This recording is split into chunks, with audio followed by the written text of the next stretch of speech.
So my name is Gwendolyn Mcleod. I am the CEO and founder of a nonprofit organization by the name of LEAP, LEAP Incorporated, which is a 501c3 nonprofit domestic violence awareness organization. The emphasis is on awareness because awareness is for everyone, not just for victims. I'm also the owner of Successful Solutions Multi-Service Business Center located in beautiful Fort Pierce, Florida, where we provide a variety of services, including mobile notary services, notary signing agent services. I also provide live scan background checks and other services, including counseling, life coaching, relationship coaching, and more. If in doubt, check us out.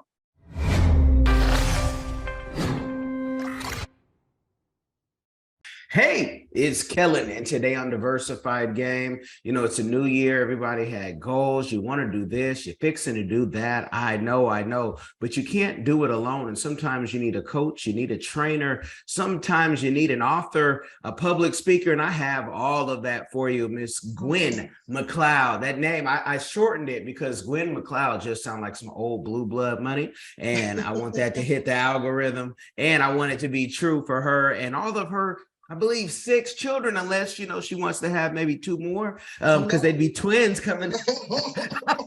But Ms. Gwen, welcome to the show. How are you doing? All is well, all is well. Can't complain, won't complain, and all of the above. Awesome. And with those 6 children, she's been married over 25 years, if I remember correctly. So, this is not somebody who will talk about raising children or having a family, having it all, who you see these people online, Gwen, and they got all the advice and as single as a cucumber. And you're like, hold on, how are you giving advice? Cállate la boca, tira la puerta. But yes, welcome to the show. Tell the people, let's start off with the business, because first, sometimes you need business to get your nonprofit so you have some money. Tell them about your business and how you're helping the community. Okay, so I'll share a little bit about Successful Solutions first. And what's ironic about me is I have always been a multitasker. So both my nonprofit and my for-profit actually launched at the same time within a year of each other. So we'll start out with the for-profit. Successful Solutions actually was a love child of mine while I was still employed working for corporate America. My background is working as a juvenile probation officer. I worked as a child protection investigator. My last gig that I had working for corporate was as a behavior analyst or a student support specialist working here in Indian River County at one of our local middle schools, where my job there was to work with children that no one really wanted to work with anymore. So I was a student support specialist there to advocate for students who were suspended a lot, and most of the time were put up for expulsion. So my job was to come in, work with that population of students who had risk and challenges with acclimate into a classroom environment. So I put in behavior plans. I put in behavior modification agreements between myself and that student and the teacher that they might have been, or teachers that they might have been having problems with. And I went to bat for my students to make sure that they had every chance to be successful in a school environment as any other child. And if I couldn't help them remain within school's regular school setting, I fought for them to remain at least in an alternative school setting without being totally kicked out of the system. So because of that, once I decided to leave, Successful Solutions was born. My whole goal was to bring my expertise, my talent into my own business, so to speak, where there wasn't all the politics going on. I could pray with people if I needed to pray with people. I can keep it real with them the way that I keep it real with them without, anybody looking over my shoulder saying, well, it wasn't done in a way that was according to this, that, and the other. So now I do my own thing as if I was in that setting, but I'm in my own setting now. I'm able to help so many more people, just keeping it real with them the way that I bring it. My own secret sauce. I love it. I love it. I've been a CPS investigator in other state, and I get you. And you know how to handle, especially certain populations, but that's not how the state wants you to handle. You can't say that, and Yes. it can get you in trouble, folks. It can get you, you know, Yes. some people knocking at your door, and you're like, hold on, that's Hmm. not what that was. But you know, I know you deal with women and men, you have services for both, Yes. but and you have children, you know, boys and girls. Do you find that like society, are we soft, so soft that it's like we're pudding? Because it's like you can't say anything now without someone being offended. Maybe, you know, 20 years later, you might get canceled because you told somebody to shut up in a way. Like, where do you see it going? Or do we need to be even softer because we were so hard, you know, prior to I'll say the 80s, because I'm an 80s baby. Well, I'll say where society is going and where I'm going is on two totally different tracks. So in agreement and alignment with what you're saying, society is doing what society is doing. But when it comes down to me providing services to the individuals that I work with, they're getting all of me. They're not getting all of society. So for that reason and that reason alone, I don't work with everybody. I put that out there on Front Street to let them know, hey, I may not be your flavor of the week. This might not be your style of coaching or counseling or assistance that you need. I'm going to give you this Front Street opportunity to make that choice and that decision. If you need Becky down the hall, I will refer you to Becky down the hall. However, if you're going to work with me, you're going to get it straight, no chaser. And are we clear with that? If we're not, there's no hard feelings, but I want you to be able to have the best opportunity at transforming your life, revitalizing your life, making the necessary changes that you desire to have in your life. And that may or may not be with me. And I'm okay with that. I love it. I love it. You're my cup of tea, because it's okay. It's okay. You know, again, I needed the sermon that might sound vulgar to some, but that's the way I heard it on the street, and that's also how I hear it in the executive suite. So when I sit down to hear a good sermon, I need the word preach. And you know, I don't want the Joel Osteen message. I want the Geno Jennings straight from the book, rough message. You But want to let me. send it, you want to send the trim truth. Gotta have it. Gotta have it. So, you know, you have a lot going on at the business, and it's almost like, you know, you could take the least of these and say, look, I can get your fingerprints done, and you can go to anger management, and I can do all these other courses. Did you come up and just say everything that I'm great at, I'm going to put under one roof? Because I could assume people tell you do too much. Why don't you just focus on one thing? Yes, that is exactly right. And everything that I've been doing for corporate America, being paid for, not what I was worth, was something I enjoyed doing and I almost would have been able to do for free. So when I decided to retire, I said every skill set, every training, every accolade, every atta girl that I got there because I was good at doing what I was doing and enjoyed doing what I was doing, I'm putting it up under my own LLC. And yes, I have heard that terminology about, oh, you have so many hats, you have too many different things that you do. You really need to focus on one thing. I said, no, you really need to focus on one thing. I focus on all the giftings and talents that God has placed inside of me because I understand that although I do many things, I'm not doing all things at the same time. And there are times when the anger management is hopping and popping when the notary services is not.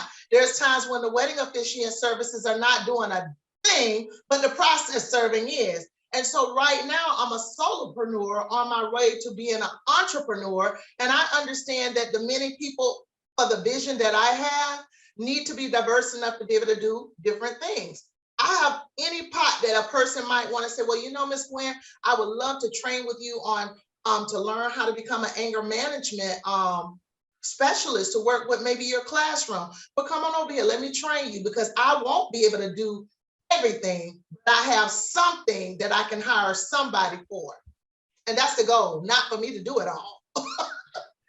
And I'm like you, where I too legally can marry somebody. I can legally, notarize it, in the state of Florida. I don't even push that. I get certifications and learn new things just because that's how my brain works. But you can also be so multifaceted and hire other people, and people don't Yes. always think about that. Mhm. And that was the plan. That was a game plan, Kellen, for Mhm. Successful Solutions. It is a multi-service business center. I recently just moved into my first storefront office. I'm actually meeting with you right now in one of our rooms that we rent out for a virtual one-on-one session with clients, or they can utilize this space that I'm in now to meet one-on-one with an individual. So I just opened a multi-service business center with the mind that this is not just for me. This is a place where you can get a membership, come in. Maybe you have a home office, but you can't meet with people at your home office. Or maybe you can, but you just don't want to because you want your home place to be your home place. So this place was birthed out of my having to always go be a part of somebody else's office if it was available, or finding a spot to meet with somebody. So I stepped out on faith at the end of last year to cross over to provide a spot where other business members, maybe they don't need to be here all day long, because I'm not here all day long.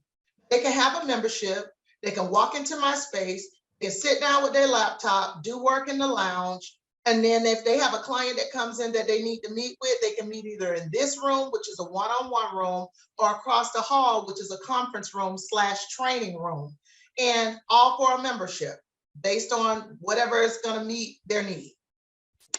And that membership, you guys, to be in there starts as low as, I'm not talking about the virtual one, but starts as low as $35. So if you are an entrepreneur and you're starting, you say, you know what? I need something because I'm tired of meeting at Starbucks. They might kick us out if we don't buy enough. You here's something in the Fort Pierce area, if I'm not mistaken, correct? Correct. Fort Pierce area. So, definitely check that out. And links will be in the description of all her websites. So you can check that out. Now, you're also, though, an author. And sometimes being an author is just setting up your public speaking. So you got something to sell them after you get your invoice. Talk about, your book and where people can get your book and the purpose of that. As another fellow author, again, and when I just go down the list of your things, it all makes sense to me. Monetize your life is what I call it. Exactly. I believe that a millionaire is on the inside of you, screaming and kicking to get out. And sometimes that's step by step, gift by gift, talent by talent. And so this book was birthed. Actually, I was a public speaker and a motivational speaker way before the book was birthed because of the nonprofit. My story from that book, 12 Tips to Recharge Your Relationship, came from the blessing of a husband that the Lord sent to me. Because prior to meeting my husband of now 26 years, I had been involved in an abusive relationship with my first son's father. And that was a 6-year long relationship where it didn't start out, but it ended up very volatile, very abusive. And either I was going to end up going to prison or being dead, or he was. And so this book, 12 Tips to Recharge Your Relationship, is the overcomer's cry. And when I say it's an overcomer's cry, because a lot of people who have went through domestic violence or any type of abuse, sexual, be it whatever, that they oftentimes stay in a victim mindset and they never move to a survivor's mindset. And then ultimately, the ultimate outcome is to become an overcoming mindset. And so I work with people, I counsel with people, I mentor with people who have experienced all different types of shiggity in their relationships. And so I tell them, you're no longer a victim. We have to move you from this victim mentality. If you're no longer in that, you're a survivor. But don't stay stuck in survivor mode, because that's going to hinder your opportunity to have healthy, fulfilling relationships in your life, because you're going to always be looking at this as if it was that. And it's not. So the book was to share my journey on how I, as a domestic violence overcomer, have come into a relationship with a gentleman in spite of all my past baggage that was able to deal with me in the first stages of our relationship. The first 7 years was a lot for him. We're a blended family. I had one child when I met him. He had 4, and then we had 1 together. And so that book outlines 12 tips on how we were able to recharge our relationship throughout the course of the relationship, through the good, through the bad, through the ups, through the downs, through the twists, through the turns, through the ugly, through the baby mama drama and the baby daddy drama, and still be together. It's So definitely like you work. said, I'm not faking it till I make it. This is real baked in the loaf. Bits of my story is in the book. The book is only, it's not even a 100-page book, because it don't take me long to say what I need to say for you to get the point. Definitely. And I know, this book is fresh, so I won't, but I know there'll be part 2s and 3s, it'd be series. And for those of you who are going through domestic violence, male or woman, go get some help and walk away, because that person who's cooking your food or looking over you at night, especially, the women. I watched one of your previous interviews with the police officer, and how the officer said, the women use weapons. It's not even gonna be a fair chance if she snap, and if she snap, it's a wrap. It's really, no need to as adults, we don't need all that stress. But that is interesting. Now let's talk about, because there's someone out there listening saying, "Oh, she talks just like me. I want to do exactly what she's doing." But they don't understand that the journey, no one just gave you some big RFP to start all this, and when I say RFP, you guys, that's request for proposal, government contracting, RFP, RFQ, source of SOTs. Can you talk about the journey of monetizing? Some people will say that's monetizing altruism, or being a do-gooder, and that's not easy to do, because people don't necessarily want to pay for that. They want insurance to pay for it. They don't mind for their ex-spouse to pay for it or something, or the county. But talk about how you make that happen, because I know it's not easy. Well, as far as the domestic violence organization, a lot of people don't understand that there are people who are out there for the monetary gain of it, as you said. But this We Leap was founded out of my desire to reach back and give back to my community, because there was no organization that I found in my community. There were organizations, there were no organizations in my community that looked like me, that really was looking out for Black and brown people. And so I wanted to move forward and have an awareness organization, because there are a lot of organizations that are out there who are being monetized after the fact. After the fact, there's not a lot of money out there for prevention. That is my organization's mantle. Domestic violence awareness, raising awareness, educating people before it gets that bad. So you do have to end up in one of those organizations. So believe it or not, a lot of what I do is ministry. I'm not a paid CEO. A lot of people look at that and are quite surprised. I am not a paid CEO. But what are the benefits for me? Because I am a for-profit that partners with a nonprofit, a lot of times when I write grants for my for-profit, they ask, how are you impacting your community? What are you doing in your community?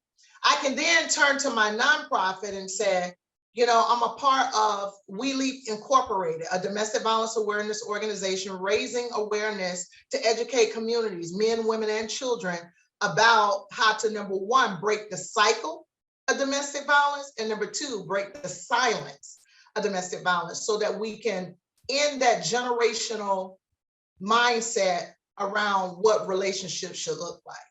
So my benefit is, my for-profit benefits off of helping my nonprofit, and my nonprofit benefits off of having a for-profit that supports it. So it's a cyclical cycle, with helping one organization helping the other. And I just happen to be the owner of this and the founder of that. Understand. So that's how I do it. Okay, and well, with like even the parenting classes, if you get a CPS case, you get the knock on the door, and if you don't know, first you need to just call a lawyer, so you ain't got to talk to them. But we parenting classes, people are usually with CPS cases, they're forced to do it. It's in the safety plan or whatever they call it here in Florida. But doing that, it's like most people don't get anything prior. So paying for that, I would assume that the county or the state pays you, because not too many people are running saying, man, I messed up. Please help me out. But give us the game. Again, there are services out there that I could apply for, but most people that come to me are self-pay. Even with my coaching and stuff, I'm not a insurance paid provider, because the services that I provide are not medically necessary. And if they are medically necessary, where I have to write a prescription or something of that nature, then I'm going to refer it to someone else, because I prefer to deal with non-medical necessary clients. Therefore, they pay me independently. Same with my parenting courses. Are there programs and services out there that can assist them? Yes, they are. So I personally am not receiving any grant funding or any federal funding at this moment from anyone corporately. Am I applying for those types of services to be able to assist my clients? Yes. But my clients are usually getting those resources from government entities that are already out there that will help them offset the expenses of taking my classes. Does that make sense? Oh yeah, it makes sense, and that's where I was getting to. You were going to shock me if you said no. Actually, people say I need parenting help, which and please help me. Usually it's by force. It's by if you want us to get out of your life, and not that that's the only reason why people need it. I mean, you have 6 children, I have 2. Sometimes we all need a break, and okay, we ain't gotta. But even people that come to my parenting class, Kellen, I'm telling you, you better be, I break it down to them, because I go through all of the parenting styles. I help them identify what their parenting style is. There's a lovely show that I'm enjoying watching these days on television about the different parenting styles. Parent test. Yeah. Listen, I just be talking to the TV. Like, girl, that ain't gonna work. But for some cultures and some families, it do work. But again, the people that I'm working with, and you'll be surprised at the diversity of the clients that I have that come to me that have tried their style and need a new tool in their tool belt. And believe it or not, a lot of it is not so much our younger kids, it is parents that are struggling with adult children. Wow. They can't pop them off the tip, or the apron strings have been cut so many times to, that type of stuff. Being able to, because my children, all of them are adults, but you have to understand, I raised all of them in the same household, and my kids come from 2 of my girls are from Jamaica with 2 different mothers. The other 2 here on my husband's side, 2 different mothers. That's 4 different parenting styles before they all came to move in one house. And then I had my own parenting style with the one that I had prior to meeting my husband. So then I had to cut off all of these different implanted, ingrained ways of doing things from these multi-households, streamline it, align it, and bring it into we're here now. Definitely. That's congratulations. And that you do have that experience. You can tell them how to get your grown 20-plus-year-old son. I'm gonna get on the sons, especially because you guys got to get out the house, man. Because y'all are the main ones on the internet talking about what a woman should do and this and that, and you don't even have your own spot. Some of you don't have your own car, and I'll let the preach.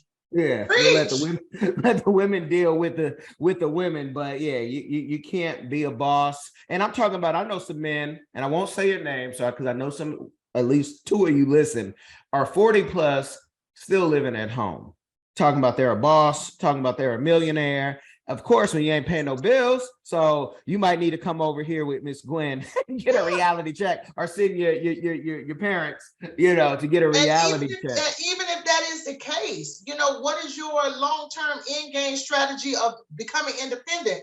Because a lot of those same guys want women in their lives.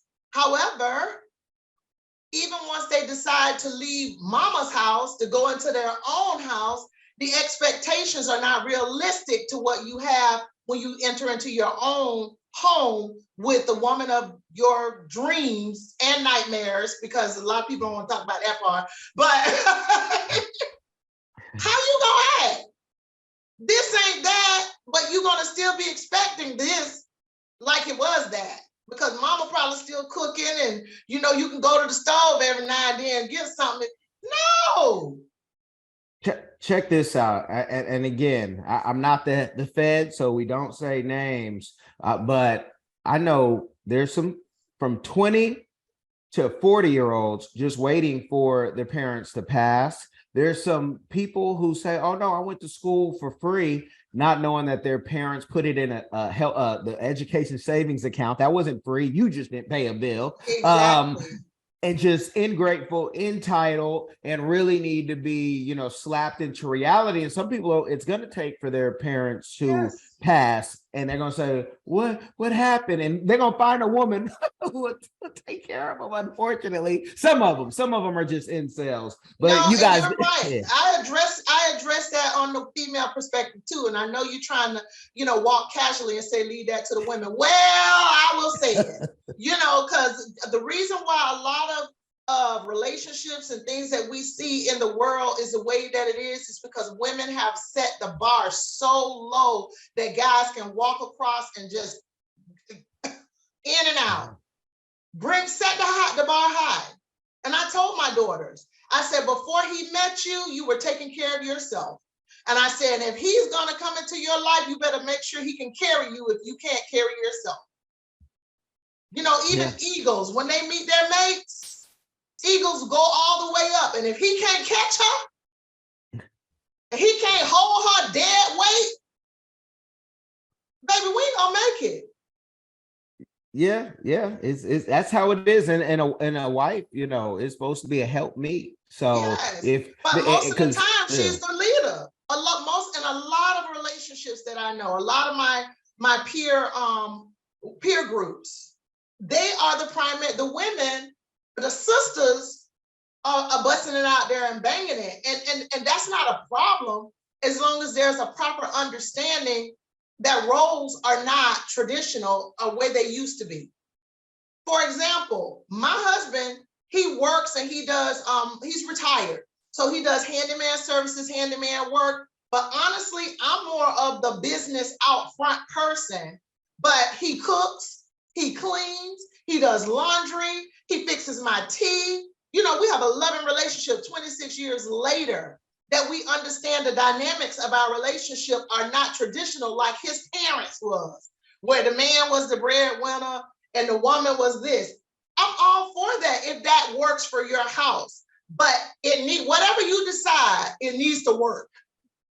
And it does not need to be based off of, this how we did it at my mom and them house. No, this your house. You got to find the dynamics for you and your wife or your partner. Amen. Amen. I don't know, when people talk traditional roles, especially online, most of those people aren't even living that life. Or they, again, single folks, a majority talking about what traditional is. My grandmother had businesses. And by the time, we were able to know what's going on, 2 grandfathers had passed. And traditional roles, everybody is an adult. You should be able to take care of yourself.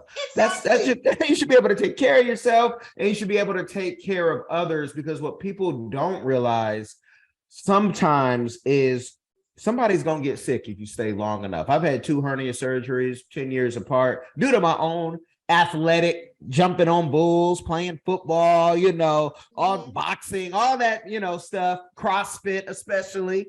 And it's such a beautiful thing when you can wake up and see, while you're talking crazy, coming out of the drugs, and I mean crazy, y'all. And you can see that same person help you back to health. And some of y'all had COVID, and someone helped you back. And that's what it's really about. And to me, relationships, marriage is a business. And I told my wife, Sprint and Nextel came together when we met. I said Sprint, 'cause that's when they were merging. That's when they were merging. And so that was just some fly Oakland stuff to say while we were at Grambling State. But you know, it's a beautiful thing. I don't want to give them too much game, but I do want to ask you to tell the people where they can find your book, because it's hitting on Amazon. But if there's another place, let them know. Maybe they requested from the library, but also your own podcast, if you have it or if it's in the works, because you got I it. do not have a podcast. And what people don't know about me is I'm okay when I'm interacting and talking with individuals in this capacity. But when I have to get on a podcast or just do something live, that is something that, because I like to show vulnerability, that is something that I'm working on. And I just really started endeavoring this year to start going live at least once a week on Fired Up Fridays. That's what I call it, Fired Up Fridays, to try to get comfortable with just talking to a space. I know people are out there. This is different. So that is something that I'm currently working on right now. I love public speaking. I love interacting and communicating with somebody on the other side of the camera. But when I got to get on there and just, No, I get what you're saying, but you know how you're gonna stop that or change that? All the people who come out pole mouthing for free 99, they need to come on Fired Up Fridays. That's when you're gonna get free from me. So before we go, because we've talked about it all the way through, I gotta ask you, almost missed it, y'all. What's your community give back that you're doing or you plan on doing in the future? My community give back, actually, I have, what most people don't know is February is Teen Dating Violence Awareness Month. October is Domestic Violence Awareness Month. So my give back is I'm actually preparing to go into the Juvenile Detention Center and talk to the incarcerated youth that are currently in the population right now. I think it's about 150 total. Out of that, maybe only 30 are girls, females, and the rest are all male. And so we're getting ready to go into the Juvenile Detention Center. It's something that I do annually. I usually do it at Christmas time. I flipped the switch this time and I decided to go in there for the month of February. And I'm going to be talking relationships to the young men and the young women that are locked up. I'm not only going to be talking intimate partner relationships, because believe it or not, quite a few of them locked up in there are parents, teenage parents. But I'll be talking about the importance of reconnecting with community relationship, with family relationship. It may not necessarily be their immediate family. It might be a family that's willing, somebody that has been trying to encourage them or talking to their life that they ain't been listening to. They need to possibly reconnect with those individuals because they ain't gonna be able to make it out here on their own, bro. Real talk, real talk, real So that's talk. my give back. I'm getting ready to do that. Real talk, and I'll put it on record because we've created a program back in the Gap in Tinkham Road in Massachusetts, and I would go into a facility, but I work with kids for almost a decade. Yeah. But when you get that situated and when you need a male, I think I do better with the males because I can be raw. And with women, I always have to think like, man, what my grandmother say, don't be cursing in front of them. But, and I don't curse, but you know, when you need a male, let me know. Well, it's coming up. It hasn't passed yet. So I'm actually scheduling the date. And I think you're local here within reach of me. So it'll probably be on a Sunday afternoon, though. That's the only date that I'm thinking that I can get in there for maybe an hour or 2 hours, just to go in there and drop love and to reach back and let them know that even though you done made your mistakes and you sitting up in here, we don't want this to be an adult version of you played out in an adult penitentiary. So let's get it together right now. Amen. Looking for volunteers. I'm looking for volunteers for the We Leap organization. I'm looking for members of the We Leap organization. I'm looking for people who can help put us on the map because we are currently in our post-pandemic relaunch, and we're on a mission to bring a women and children's transitional home to St. Lucie County. There are no resources here in our county. There are other organizations doing it. And I just told another lady that I don't have a problem with any other organization doing it. We need all the resources that we can have here as possible, but I want to do it first. I'm just putting that out there. I'm just saying. Hey, man, I got you. Well, now you guys really been blessed by the game. Share it with someone. It will change their life. Be blessed, y'all. All right. Are you tired of the violence, tired of the injustice, police brutality, rampant discrimination, lack of gun control in this failed bias socioeconomic experiment called America? Or maybe you need a break from the relentless grind and want to regain control of your destiny, your wealth, your health, and your purpose. DiversifiedGame.com has the right course for you. Prepare for my first trip to Africa. Looking to reconnect with your roots, start a new business, or just a fresh start. Africa, aka the motherland, is waiting. Don't let the Chinese and the Mzungus have the fun and also take over the motherland. From Cairo to Mombasa, from Dakar to Cape Town, Africa has something for everyone, from business opportunities to the most amazing people, safety, leisure, and landscapes. The opportunities abound. It is time for the diaspora to reconnect with their roots. Time to reconnect with the birthplace of humanity. Africa is the last frontier. Get your head in the game and reclaim your legacy. The writing is on the wall. Babylon is falling. Give up the stress, grind, and violence inflicted on our people on this continent and prepare for a journey of restoration enjoyed by connecting with the land of your ancestors. Check out our new course and kick off your adventure at diversifiedgame.com.